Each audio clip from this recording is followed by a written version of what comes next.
안 바뀌는 게 뭡니까? 돈이요, 돈. 물질 중심. 절대로 안 바뀌어요. 바뀌어지질 않아. 세상 자리, 세상 성공 절대 바뀌어지지 않아요. 그게 옛날에 지금은 똑같다니까. 지금도 똑같이 그래서 사람들이 살고 있어요. 앞으로도 마찬가지요. 주님 오실 때까지는 다른 거 다 바뀌어도 안 바뀌는 것, 이것만큼은 모든 사람이 다 똑같이 걸려 있어요. 전부 자기 중심이에요. 나 중심이에요. 사람이 왜 힘들까요? 왜 힘들다고 말합니까? 그 원인이 있어요. 힘든 원인이. 그 나예요, 나. 나 때문에 힘든 거예요. 근데 사람들은 그걸 몰라요. 내가 나 때문에 힘든 걸 전혀 몰라요. 자기 상태를 몰라요. 그리고 힘들다는 거예요. 왜 그럴까요? 그 연약한 인간이 하나님도 아니면서 능력자도 아니면서 세상 살면서 자꾸 자기 중심 되니까 한계가 오잖아요. 그 부딪히니까 힘든 거예요. 사람 말에도 힘들고 경제도 힘들고 환경에 힘들고 다 힘들어요.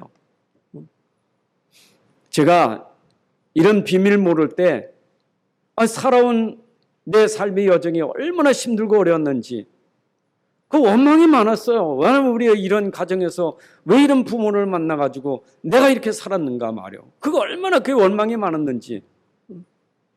그러니까 그때 또 결심은 해요.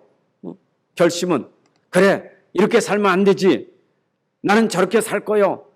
난 부모님처럼 안 살고 나는 진짜 내가 진짜 이제 바르게 살고 진짜 나는 복 받고 살 거요. 결심은 합니다. 근데 안 바뀌는 게 있어요. 그게 나요. 나의 결심이요. 나의 결단이요. 나의 노력이요. 세상으로 말하면 얼마나 훌륭한 생각입니까? 그래 결심해봐. 결단해봐. 얼마나 좋습니까? 근데 나를 모르는 건 내 상태를 모르는 거예요. 그러니까 내가 뭐 하면 되는 줄 알아. 그런데 말입니다. 이게 안 되잖아요. 이건 못 깨닫는 거예요. 그러니까 말이에요. 이게 목회하면서도 힘든 거예요. 결국 목회도 뭐냐? 내 중심이요. 이게 나에 맞춰서 하는 거예요. 그러니까 힘든 거예요. 한계가 오는 거예요. 그러니까 결국은 내가 놓치고 있었던 게 뭐예요? 이게 나를 넘어서고 물질을 넘어서고 성공을 넘어설 수 있는 그 비밀이 복음인데 그걸 모르는 거예요. 복음 모르는 거예요. 이 비밀을 모르는 거예요. 그러니까 힘들었죠. 여러분 하나님이 우리에게 성경을 주시면서 우리에게 기준 삼는 게 뭐예요? 말씀 기준이 돼야 돼. 우리 인생의 기준이 성경책인데 성경은 하나님 말씀이 우리의 기준이요. 이 말씀 속에 우리에게 주신 기준이 뭡니까? 오직 복음, 오직 그리스도, 이분을 믿으라는 게 우리의 기준이요. 그잖아요? 아니 이건 말씀 없어보세요. 어떻게 되는가? 말씀 놓쳐보세요. 결국 나라는 것이 이게 한계니까 내가 저주요. 이게 재앙이요. 말씀 놓치면 이게 저주예요. 저주 인생. 아니, 말씀 놓치니까 내 현장이 전부 재앙이요. 예를 들어 봅시다. 노아 시대 때 큰 재앙이 임했잖아요. 40주야 쏟아붓는 그런 홍수의 재앙이 임했다니까요. 기준이 뭡니까? 홍수에서 빠져나올 수 있는 기준이 뭐예요? 아니 노아가 열심히 노력했습니까? 노아가 머리를 썼습니까? 노아의 방법이 됩니까? 아니요. 하나님의 방법, 하나님의 말씀이 방법이요. 그래서 그 말씀 따라서 노아가 방주를 짓고 방주에 들어갔다면 그게 기준이에요. 그러니까 재앙이 임했지만은 노아는 재앙에서 빠져나왔잖아요. 왜 그래요? 내가 기준 아니요. 물질도 기준 아니요. 세상도 기준 아니요. 하나님 말씀이 기준이지. 그 말씀 따라서 들어갔는데 재앙이 끝나버린 거예요. 그렇잖아요? 우리 시간 없어 다 성경에 있는 거 예를 들 수 없지만 우리가 이렇게 잘하는 거 여러분 애굽에서 마지막 10번째 재앙으로 장자 첫 것이 다 죽는 상황에 재앙 아닙니까? 큰 재앙이요. 근데 그 재앙 바로가 왕인데 능력 있습니까? 그때 술객들, 술사들이 얼마나 많았습니까? 능력 있었습니까? 그렇잖아요.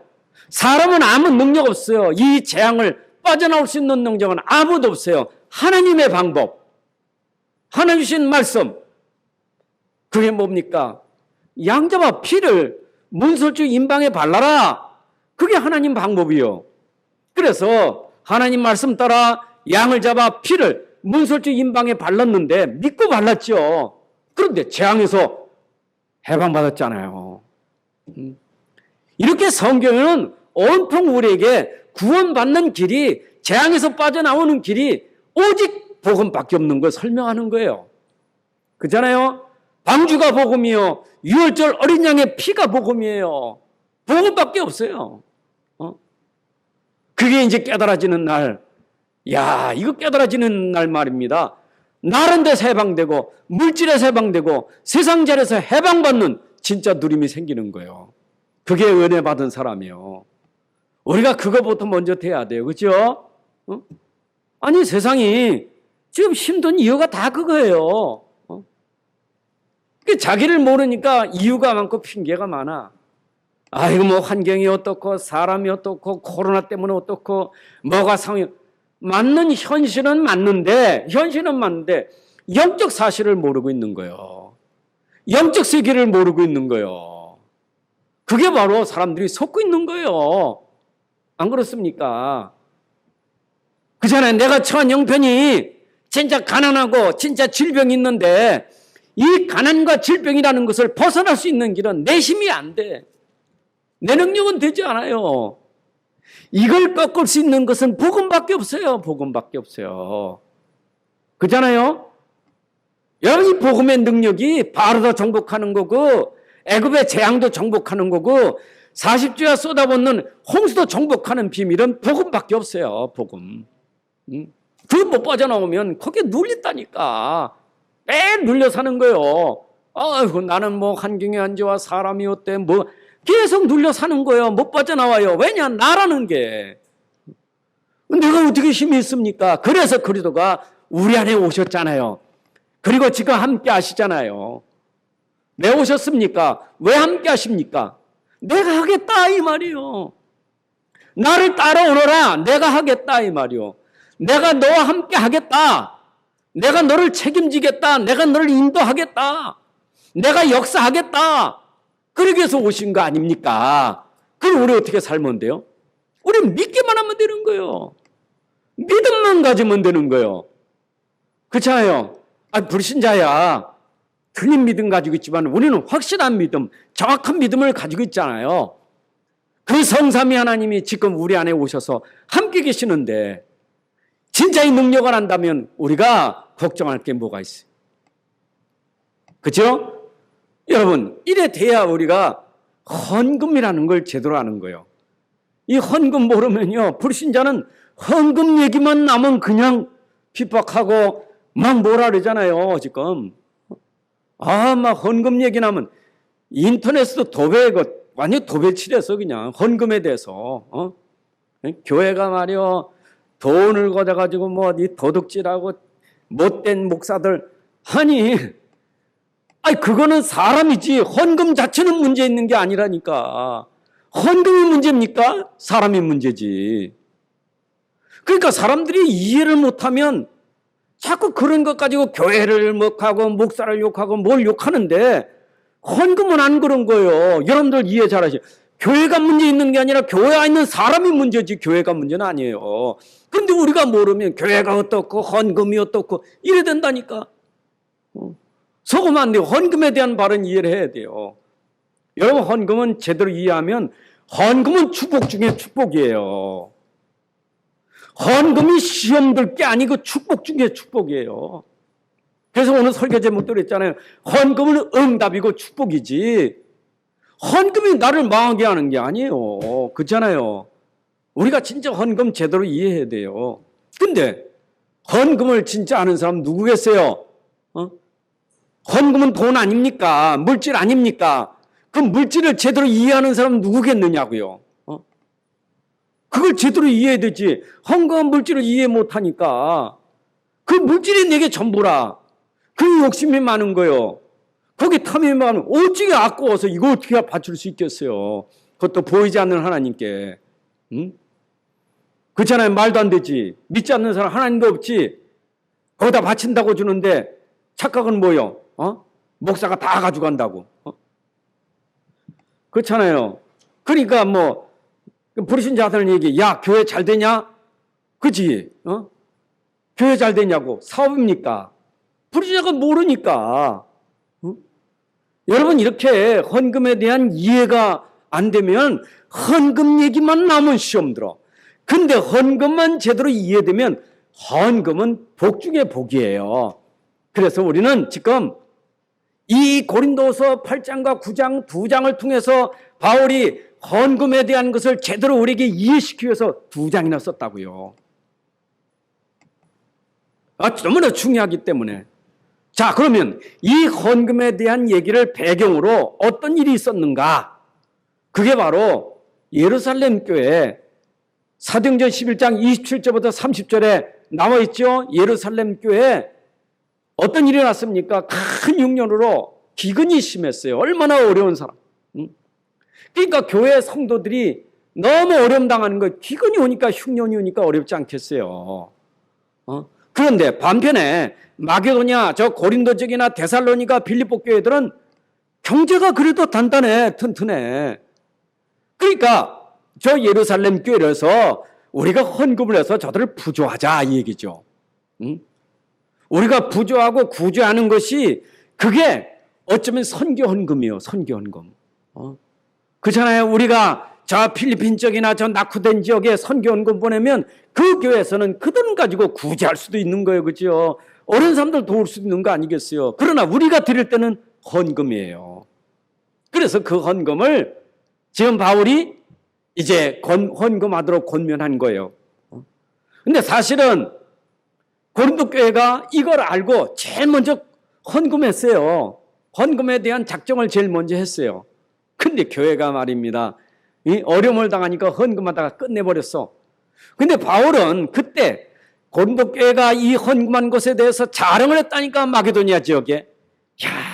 저 고린도 교회, 저 아가 지역에 있는 고린도 교회가 이 헌금하고 예루살렘께 뒀다는 그 말에 이 사람들이 막 마음이 너무너무 이게 막 뜨거운 마음이 생겨가지고 헌금을 한 거예요, 막. 그러니까 사실 고린도 교회는 다른 교회들이 마게도냐 지역에 헌금할 수 있는 그런 역할을 해준 거예요. 촉매 역할을 해준 거예요. 그런 부분에서 바울이 얼마나 자랑을 많이 했겠어요, 고린도 교회. 그래가지고 이제 나중에 디도와 그 형제들을 지금 고린도 지역에 보내면서 너희들이 옛날에 헌금한다고 했던 거 지금 1년이나 지체되고 있는데 그거 니들이 지체되고 다시 그걸 성취시켜라. 그러면서 내가 일꾼들을 보내니까 너희들이 가서 일꾼들이 보낸 것은 너희들이 헌금 준비해서 억지 헌금이 아니라 진짜 너희들이 즐거운 마음으로 헌금할 수 있도록 준비하라 하면서 보냈는데 만약에 너희들이 가서 내가 말한 것에 하지 않으면 나도 부끄럽고 너도 부끄러워. 내가 얼마나 자랑했는데 너희들이 그거 안 하면 얼마나 부끄럽냐. 그러니까 너희들이 드리기로 작정한 헌금을 준비하여 드려라 하는 게 오늘 본문의 내용이란 말이에요. 이해되시죠? 근데 억지가 아니에요. 지금 이거에 대해서 억지로 하지 말라는 얘기가 오늘 나오면서 준비해서 드려라 그랬잖아요. 특별히 오늘 9장 1절에 보니까 성도를 섬기는 일에 대하여는 내가 너에게 쓸 필요가 없다. 성도를 섬기는 일에 바로 이 헌금 뭐냐? 하나님 나라 성도를 섬기는 일에 쓰이는 받는 헌금이에요. 그렇잖아요. 성도를 섬기는 게 하나님 나라의 일을 하는 거예요. 그렇죠? 근데 내가 고린도 교인들에게 거기들은 쓸 필요가 없어. 왜냐하면 2절부터 이는 내가 너희 원함을 안다. 너희가 그렇게 하기를 원하는 건 내가 알아. 그래서 내가 너희를 위하여 마게도냐인들에게 아가에서는 1년 전부터 준비했다는 것을, 이 고린도 지역 아가이 지역에서 1년 전부터 준비했다는 것을 자랑하였는데 과연 너희 열심히 폭 많은 사람들을 분발하게 만들었다. 너희 열심히 많은 사람들에게 분발하게 만들어줬다. 그 얘기 아닙니까? 그러면서 그런데 이 형제들을 보낸 것은, 디도와 두 형제들을 보낸 것은 이 일에 너희를 위한 우리의 자랑이 헛되지 않고 내가 말한 것 같이 준비하게 하려 하며 내가 보낸 것이다. 혹 마귀인들이 나와 함께 가서 너희가 준비하지 않은 것을 보면 어떻게 되겠느냐 이 말이요. 그렇죠? 가서 준비하지 않은 걸 그 보면 어떻게 했어요? 너희는 곧사고 우리가 이 믿던 것에 부끄러움을 당할까 두려함이라. 특별히 5절 말씀을 여러분들이 잘 기억하셔야 돼. 그러므로 내가 이 형제들로 먼저 너희에게 가서 너희가 전에 약속한 연보를 미리 준비하게 하도록 권면하는 것이 필요한 줄 생각하노니, 준비한 것, 이렇게 준비하여야 참 연보답고 억지가 아니니라. 그래서 여기서 강조하는 건 뭡니까? 우리가 헌금을 드릴 때 미리 준비하는 헌금을 드려야 억지가 아니라 이 말이요. 여러분들 헌금할 때 준비된 헌금 드려야 돼요. 헌금은 강요가 아닙니다. 헌금은 하나님의 말씀 우리에게 권면하는 거예요. 그렇잖아요. 여러분들 돈 가지고 여러분들 꽉 눌리게 만드는 거 아니잖아요. 없는 거 자꾸 강조해가지고 내야 된다. 너 마대 내야 복 받아. 헌금 내야 복 받는단 말이야. 복 받아. 이런 식으로 강조해서 그 사람들을 어렵게 만드는 게 헌금은 아니에요. 헌금은 기쁜 마음으로, 자원함으로, 감사함으로, 은혜로 하는 게 헌금이지. 그러니까 그 마음속에 준비가 돼야 되는 거예요. 자, 그러면 준비하기 위해서 내가 드리는 그 헌금에 대한 바른 생각을 가지고 있어야 돼요. 여러분, 내가 받은 그 물질, 이 물질은 내 것이 아니요, 하나님 것이지. 역대상 29장 10절 14절에 보니까 모든 것은 다 하나님 손에 있어요. 다 모든 것이 하나님 거예요. 사무엘상 2장 6절 8절에 보니까 가난도 부하도 다 하나님 손에 있다 이 말이에요. 그렇죠? 다 하나님 손에 있어요.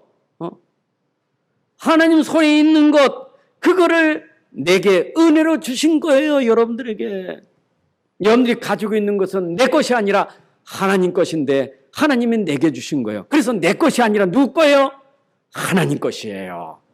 그걸 여러분들이 언제나 헌금 드릴 때, 헌금을 준비할 때 늘 가져야 되는 자세가 돼야 돼요. 내 것이 아니라 누구 거요? 하나님 것입니다. 자, 하나님 것인데 하나님이 우리에게 그걸 맡겨주셨단 말이에요. 그래서 하나님 주신 이 맡겨주신 걸 우리가 잘 관리해야 돼요. 청지기적 사명을 잘, 하나님이 내게 그걸 주셨을 때는 그걸 관리 잘하라고 줬는데 말이에요. 여러분 마태복음 25장 14절부터 30절을 보게 되면, 그렇죠? 어떤 사람이 멀리 가면서 종들에게 달란트를 맡기잖아요. 그렇죠? 1달러, 2달란트, 5달란트를 맡깁니다. 그리고 와서 계산하잖아요. 맡겼던 것에 대해 네가 어떻게 일을 남기 계산하잖아요. 여러분, 하나님 우리에게 주신 것은 하나님의 일을 위하여 내게 주신 귀한 청직 일하라고 주신 거예요. 맡은 것, 그거 맡은 것 가지고 이 남기라고 주신 거예요. 그러니까 주님이 오실 때는 내가 네게 준 것 일을 남겼느냐 하고 우리에게 계산을 하려 온단 말이에요. 자, 그래서 여러분들이 중요한 것은 내가 하나님께로부터 받은 것도 중요하지만 받은 걸 내가 어떻게 쓰느냐가 참 중요한 거예요.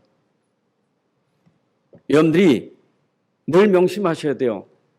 자꾸 사업이 난 안 된다, 난 장사가 안 된다, 나는 월급이 적다, 나는 수입이 적다. 여러분 거기 빠지지 마세요. 그게 중요한 게 아니에요. 하나님께 내가 어떻게 드려야 되느냐, 지출이 중요한 것이지. 안 그래요? 우리는 지출보다 자꾸 받은 것에만 관심이 많아. 헌금 왜 못하느냐? 내가 이제 좀 돈 좀 많이 내가 벌면 그때 하겠다고. 돈 좀 많이 가지면 내가 이제 하겠다고. 여러분, 하나님은 그런 분이 아니에요. 네가 가진 것 거기에 내가 준 것이니 그걸로 네가 드려야 돼. 이제는 지출할 수 있어야 돼, 하나님께. 여러분, 그 과부의 두렵던 얘기가 나오지 않습니까?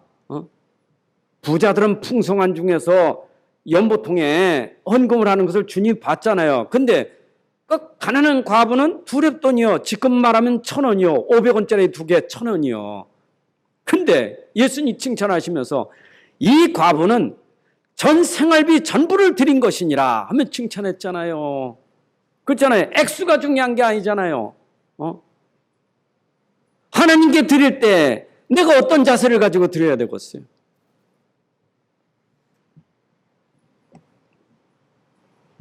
저는 욥기서에서 욥이 1장 20절 22절에서 그런 고백을 했거든요.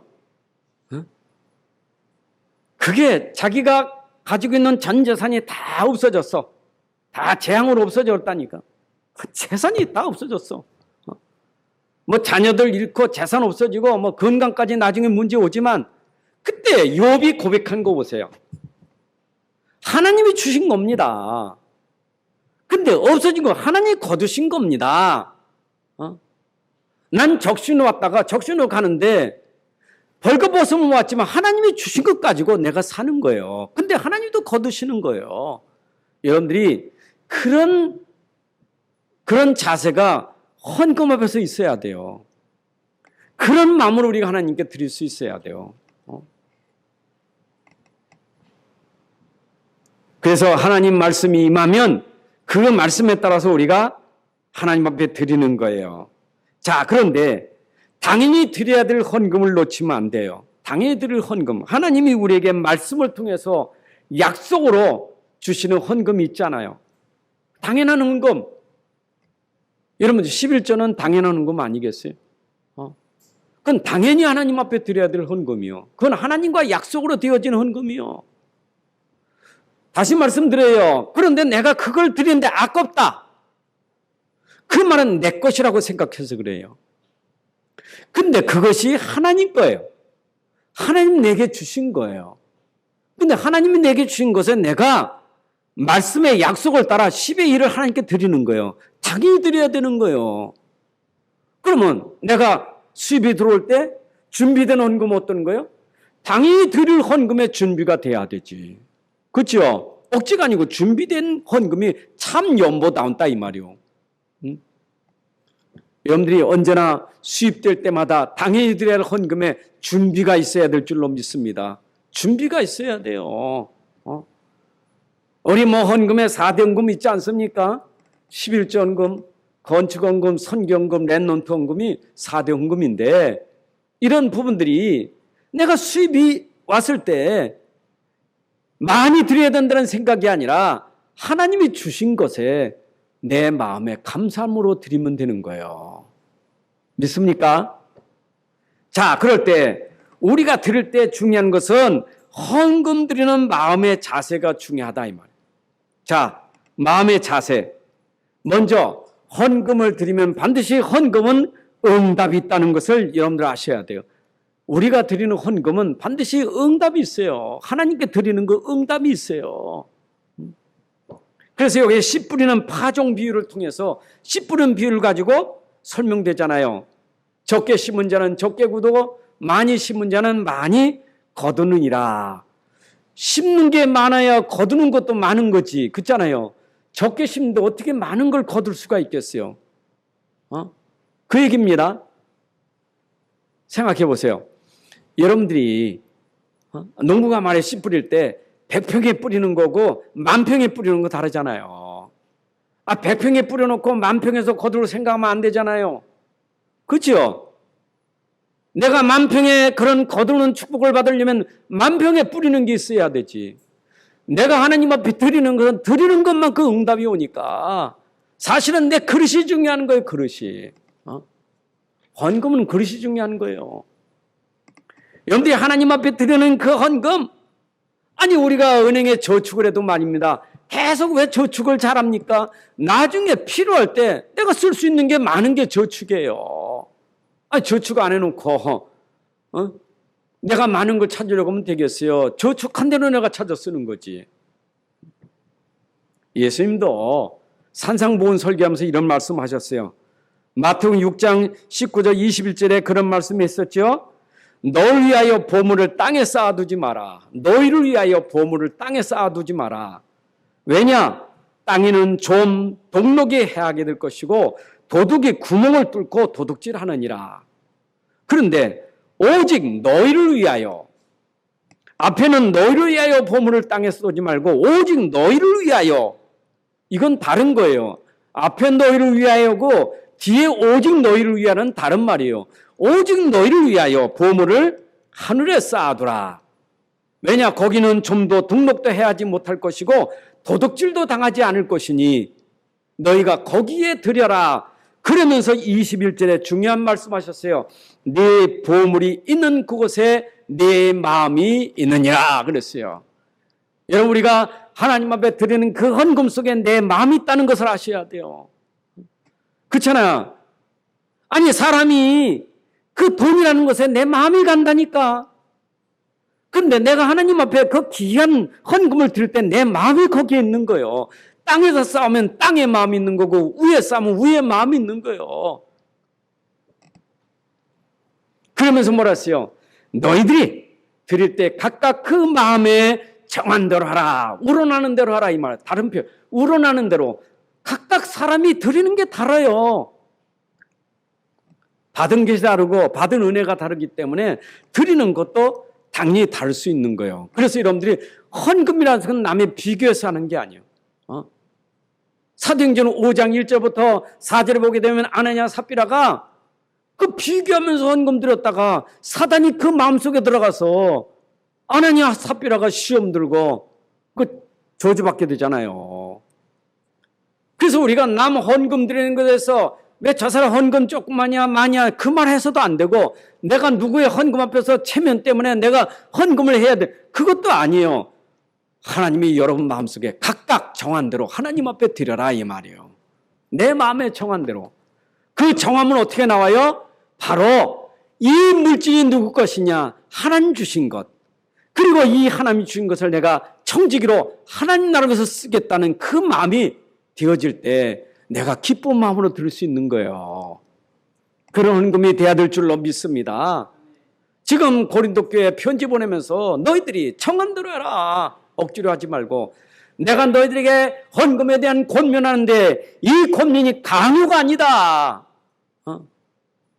강요는 억지지만 억지가 아니다. 어떻게 해야 돼요? 참 연보답게 하라 하면서 인색하지 마라 그랬어요. 여러분, 참 연보는 인색하지 않아야 돼요. 인색이라는 그 단어는 국어사전에 보니까 재물을 아끼는 태도가 몹시 지나친 것이 인색이다 그랬어요. 인색. 재물을 아끼는 것이 너무 지나쳐. 그게 인색이요. 여러분, 그 단어 중에 좋은 단어 아니요. 구두쇠라는 단어가 있잖아요. 구두쇠가 뭡니까? 욕심 많은 사람. 근데 요즘엔 뭐라 욕심 많은 사람 구두쇠. 구두쇠를 아주 굉장히 좋아하게 생각해. 구두쇠처럼 살아야 된다고. 근데 이 구두쇠는 특징이 뭐냐? 써야 될 때 쓰지 않고 있는 것이 아끼는 것이 구두쇠예요. 써야 될 땐 써야 되죠. 써야 될 것도 쓰지 않아. 충남의 사투리는 구두쇠 같은 말이 뭐냐? 노랭이래, 노랭이. 하여튼 써야 되는데 안 쓰는 거요. 아끼는 거요. 그거는 우리가 물질에 대한 것을 생각을 틀리게 하고 있는 거예요. 아이고, 내가 이런 단어를 찾다가 자린고비가 뭔가 찾더니 이 자린고비도 그것도 안 좋은 말이요. 자린고비. 그 자린고비가 뭐냐면 저 충청도에서 어떤 부자가 그 조상에게 제사 드릴 때 지방을 쓰잖아요. 지방. 종이에다 이 글씨 쓰잖아요. 근데 제사 드릴 때마다 이걸 자꾸 쓰니까 종이가 자꾸 없어지는 거예요.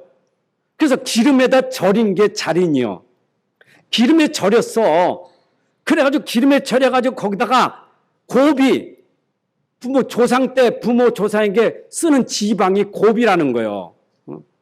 기름종에다가 그걸 지방을 계속 썼던 게 자린고비라는 거예요. 그걸 생각하니까 야, 이 자린고비 그 단어를 우리가 알고 써야지 모르고 쓰면 안 되게요. 아끼라, 아껴야 된다. 자린고비처럼 구두쇠처럼 노랭이처럼. 하나님은 그렇지 않아요. 써야 될 때 써야 되는 게 헌금이에요. 믿습니까? 그러니까 지금 예루살렘 교회를 우리가 돕자 하고 바울이 권면하면 내가 가진 것 그때 써야 되지. 인색하면 안 된다 그 말이에요. 또 말하세요. 억지로 하지 마라. 억지로. 여러분, 헌금을 억지로 하면 안 돼요. 억지로. 아이고, 옛날에 말입니다. 부흥회 때 말이요. 이 부흥 강사들이 하여튼 뭐 교회가 건축할 때 좀 부흥회지 않사람이 그래가지고 이게 막 결단을 시키는 거예요. 여기 1,000만 원 사람 손들어, 500만 원 사람, 50만 원 사람. 이래가지고 눈치를 보니까 저 새신자도 뭐 500만 원 하는데 이 장로 체면에 이게 뭐요? 100만 원 한다 할 수도 없고. 근데 없는데 1,000만 원 해놨다 이 말이 그렇죠? 약속이 하지. 근데 그지가 문제예요. 약속을 지키는 게 문제잖아요. 그러니까 계속 그것 때문에 예배가 은혜가 안 되는 거예요. 시험 들지. 아이고. 제가 대구에 갔을 때 그런 경험을 했어요. 대구의 성도들이 부흥회 때 작정하는 금이 그 당시에 몇 천만 원씩이요. 그러니까 이분들이 얼굴이 막 그래 그냥 얼굴이 막 안 좋아. 그래서 하나님 앞에 내가 기도하고 하나님 앞에 기도하고 하나님 앞에 기도하고요. 하나님이 내가 잘못했으면 내가 그만큼 당하더라도 이 사람들은 살려야 되겠습니다. 그래서 진짜 주님의 이름으로 탕감을 해버렸어. 오늘부터 모든 성도들이 헌금 작정은 끝이다. 다 끝. 제로를 하겠다. 새로 헌금하자. 그래 아멘 했는데 그래도 그게 후유증이 있어. 걸리나 봐. 암만 그래도. 여러분 억지로 하는 헌금은 도리어 그것이 부담해 두고 힘든 거예요. 여러분들 헌금 억지로 하지 마세요. 그래서 어떻게 하세요? 하나님은 즐겨내는 자를 사랑하시느니라. 여러분 헌금할 때 즐겨내시기 바랍니다. 자원하여 기쁜 마음으로 하나님께 드려라 이 말입니다. 근데 이게 기쁜 마음으로 즐거운 마음으로 드릴 수 있는 것은 힘이 있어야 기쁨이 있고 즐거움이 있지. 그래서 너희가 하나님의 은혜가 있어야만 헌금을 할 수 있다 이 말이요. 헌금은 곧 하나님의 은혜를 누리는 시간이요. 내가 은혜 받아야 그 헌금이 되어지. 은혜 받지 못하면 헌금이 부담이지. 여러분들이 구원받은 것도 하나님의 은혜고 지금까지 살아온 것도 하나님의 은혜고 여러분들이 지금 경제 생활할 수 있는 그 축복도 하나님의 은혜예요. 하나님의 은혜인 것을 믿습니까? 진짜 하나님의 은혜. 그래서 하나님의 은혜가 풍성한 사람은 헌금도 풍성해지니라 그랬어요. 그렇잖아요. 은혜가 풍성해 헌금도 풍성하지. 내가 은혜가 없으면 헌금에 대해서 어떻게 해요? 풍성한 게 아니라 진짜 부담이죠. 그런데 하나님의 은혜로 드리는 헌금은 하나님은 그 은혜를 넘치게 하신 하나님인데 모든 일에 항상 모든 것이 넉넉하게 하시느니라. 여러분 보세요. 구원받은 사람이 그 은혜를 통해서 헌금하면 하나님이 그 은혜 속에 넉넉하게 해주시는 거예요. 은혜 위에 은혜를 더하시는 하나님. 저는요 진짜 하나님이 주신 것도 감사하지만 하나님께 드릴 수 있다는 게 얼마나 감사합니까? 근데 여러분 기도 제목이 말입니다. 이렇게 기도해 보세요. 하나님, 제가 하나님 앞에 넉넉히 드릴 수 있는 은혜를 주옵소서. 그래서 여러분들이 넉넉히 드리는 그 은혜의 기쁨을 가지면 하나님이 넉넉히 드릴 수 있는 은혜를 점점 더해 주실 거 아니에요. 그게 풍성한 은혜예요. 그게 풍성한 연보고 그게 거액의 연보가 된 거예요. 믿습니까? 우리가 그런 영적인 걸 알아야 되는데 영적인 모르면 육신 계산, 그 사람의 계산하다가 헌금 가지고 시험 들어. 맨날 그릇이 조그만 거예요. 땅 10평에다가 곡식 심어놓고 10,000평을 기대하고 있는 거 똑같지. 그릇은 10평밖에 안 되는데. 우리 하나님 드리는 헌금이 넉넉해야 된다. 이거 넉넉해야 돼. 은혜로. 그래서 은혜 받은 대로 하는 거예요. 새신자는 새신자들 해야 되지. 그래도 내가 교회 다니면서 이제는 복음 속에 깊이 은혜 받은 사람은 그만큼 그 은혜가 있는 만큼 하나님께 드리는 기쁨과 감사가 있는 거예요.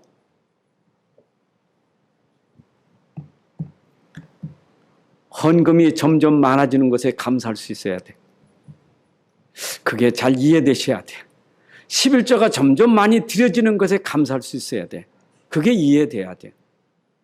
근데 모르면 이달에 11조인데 이달은 더 많이 냈네. 그러면 그거 내가 받은 걸 놓치고 드린 것에만 아까운만 가지면 안 돼요. 내가 그만큼 많이 드린다는 것은 하나님께 주신 것도 많기 때문에 많이 드릴 수 있는 거지. 안 그래요? 꼭 11조만 그런 게 아니에요. 여러분들 모든 헌금이 넉넉해야 돼. 하나님이 또 넉넉하게 여러분들에게 채워주신다 그랬으니까. 하나님 말씀 아닙니까? 하기야 또 우리가 하나님 넉넉해 주실 것을 믿습니다 하고 헌금 드리는 건 아니에요. 하나님 주신 은혜가 감사해서 드렸더니 하나님 넉넉하게 하신 것이지. 그렇잖아요. 내가 응답받고 축복받아야 다 그런 마음으로 드리는 건 아니잖아요. 감사함으로 드렸더니 하나님 응답 주시고 축복 주시는 거지. 그게 은혜 아닙니까? 아니 응답과 축복을 생각하고 드리는 것은 그거는 뭐야? 계산이요. 계산이지. 헌금은 계산하면 안 돼요. 내가 감사해 드렸더니 하나님이 그렇게 주시니까 고백하기를 하나님의 은혜입니다. 내가 은혜에 또 은혜를 받게 되니 너무 감사. 그러니까 감사는 점점 더 커지는 거죠. 자, 심는 자가 받을 복이 뭐라 했어요? 심으면 씨와 먹을 양식을 주시느니라. 여러분들이 그 씨를 심었더니 그게 열매가 났어. 나중에 보니까 그게 또 씨가 돼. 여러분, 씨가 계속 나와야지. 씨는 열매 맺을 때 몇 배 맺습니까? 응? 마태복음 13장에 보니까 그 씨가 떨어지면 몇 배까지? 30배, 60배, 100배 열매 맺는다 그랬잖아요. 이런 요한복음 12장 25절 말씀 보면 예수님 말씀이 하늘의 미래 땅에 떨어지면 그 떨어진 씨가 썩어져서 많은 열매 맺는다 그랬잖아요. 여러분들이 하나님 앞에 드리는 그 열매가 여러분들이 씨를 주고 여러분들이 먹을 양식을 주는 그런 축복이 있는 게 바로 드림의 축복이에요. 하나님 오늘 말씀 아닙니까? 그러니까 하나님은 심을 것도 주사 풍성하게 하시는 하나님이라 이 말이에요.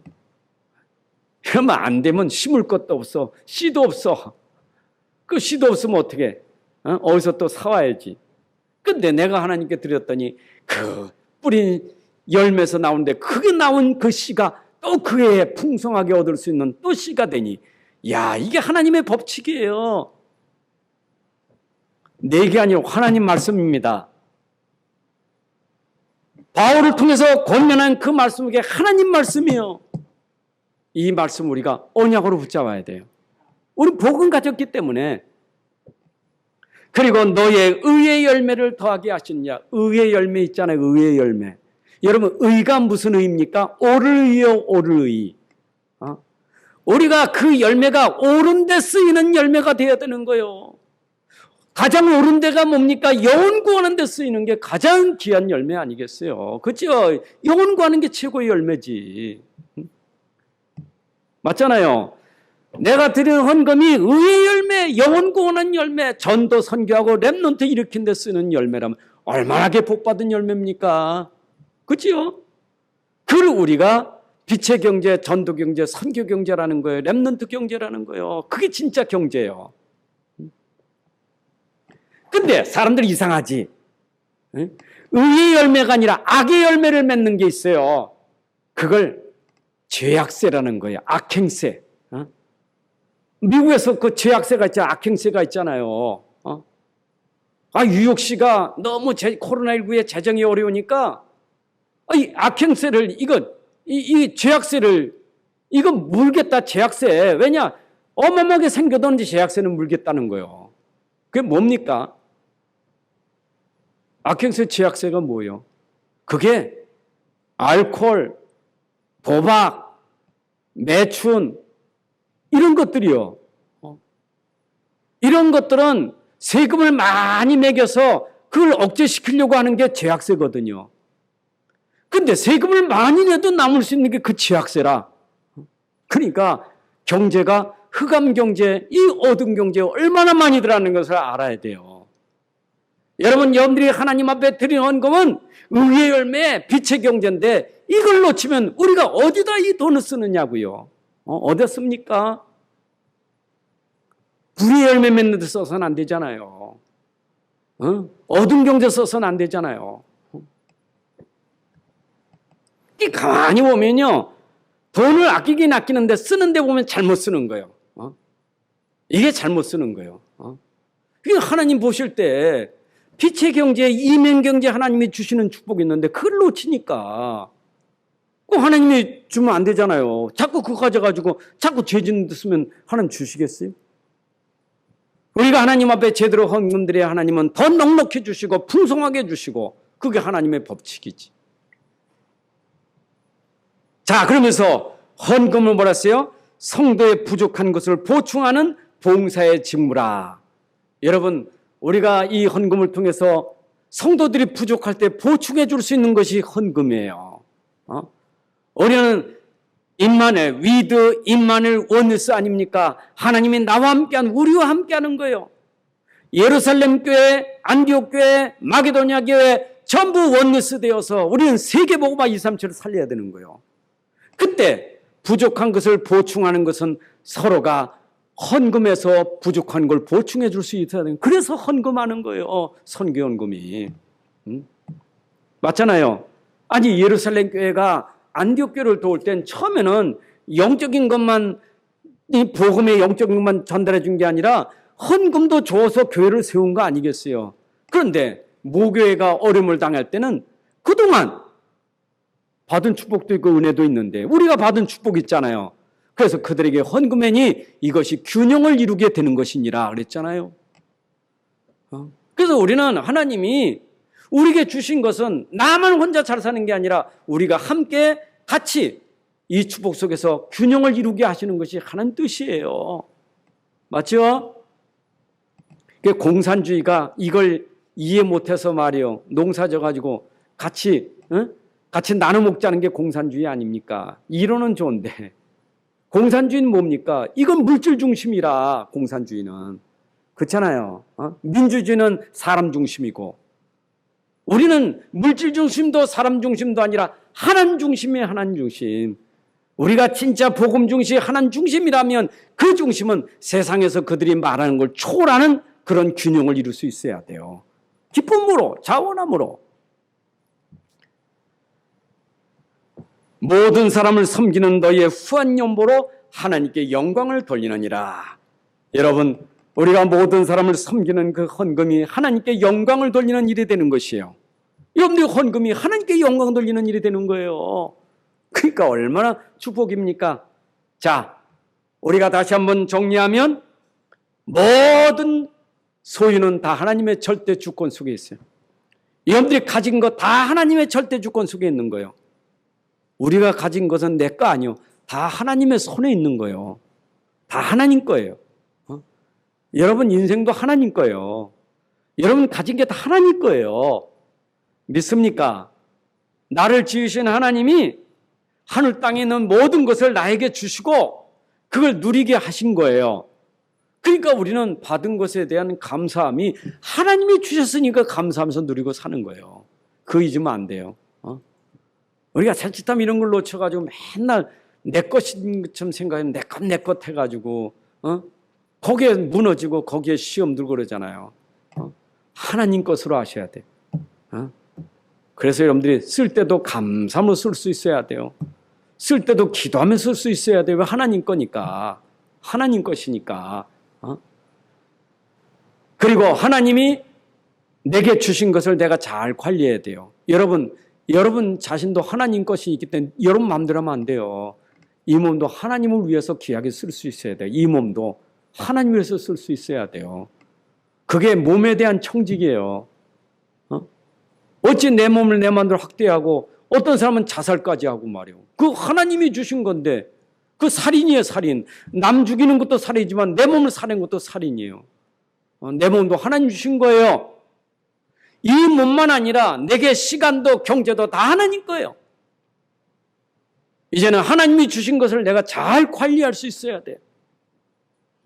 시간 관리, 경제 관리 잘하는 청지가 돼야 돼요. 그래야 여러분들 마태복음 25장에 나오는 칭찬받은 2달란트 5더더 받은 사람 칭찬받은 것처럼 충성된 종아 잘하였도다 칭찬받잖아요. 악하고 괴로운 종이 아니라 진짜 칭찬받는 종. 왜냐? 관리를 잘했으니까 하나님 주신 것. 자, 그리고 여러분들이 항상 명심해야 될 것은 하나님 나라를 위해서 모든 거 다 들을 수 있고 쓸 수 있어야 돼요. 여러분, 이 땅에는 세상 나라가 있고 사단의 나라가 있고 하나님 나라가 있어요. 맞죠? 세상 나라 살고 있지만 우리가 하나님 나라 놓치면 사단의 나라를 위해서 심부름하는 사람이 되는 거예요. 세상 나라에 살고 있지만 우리는 사단의 심부름하는 사람이 아니요. 우리는 하나님 나라를 위해서 일하는 사람이지. 여러분 몸도, 여러분 시간도, 여러분 가진 경제도 하나님 나라를 위해서 쓸 수 있는 사람이 돼야 돼요. 우리는 하나님 나라의 백성이니까 하나님 나라의 일을 해야 돼요. 그런데 우리가 자칫 속으면 세상 살면서 전부 반대가 이게 사단의 나라예요. 우리는 모르지요. 그런데 하는 게 사단의 나라, 사단 심부름하는 거예요. 여러분 물질에 너무 욕심부리고 탐심부리고 그렇게 하면요, 그거 사단의 심부름하는 거예요. 그게 안 하냐 삽비를 같이 되는 거예요. 여러분들은 하나님 나라를 위하여, 하나님 나라를 위하여 여러분들이 쓰일 때 하나님이 영광을 받으시는 거예요.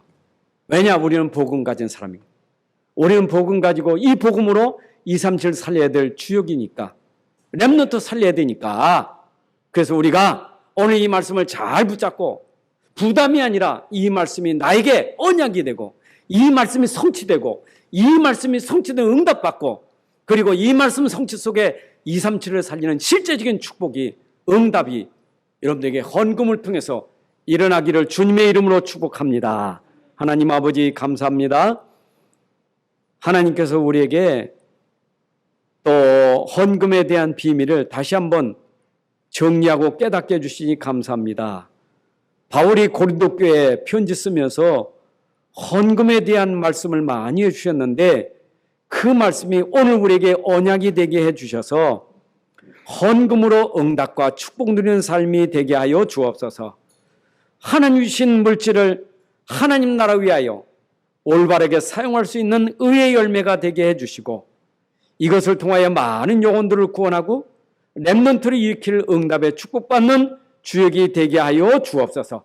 우리 모든 성도들이 헌금의 축복을 받아서 하나님 앞에 마음껏 더욱더 크게 드릴 수 있는 그런 축복의 삶이 되게 해주시고, 저들의 그 헌신 속에 교회가 살아나고 현장이 살아나고 미래가 살아나는 응답이 있게 하여 주옵소서.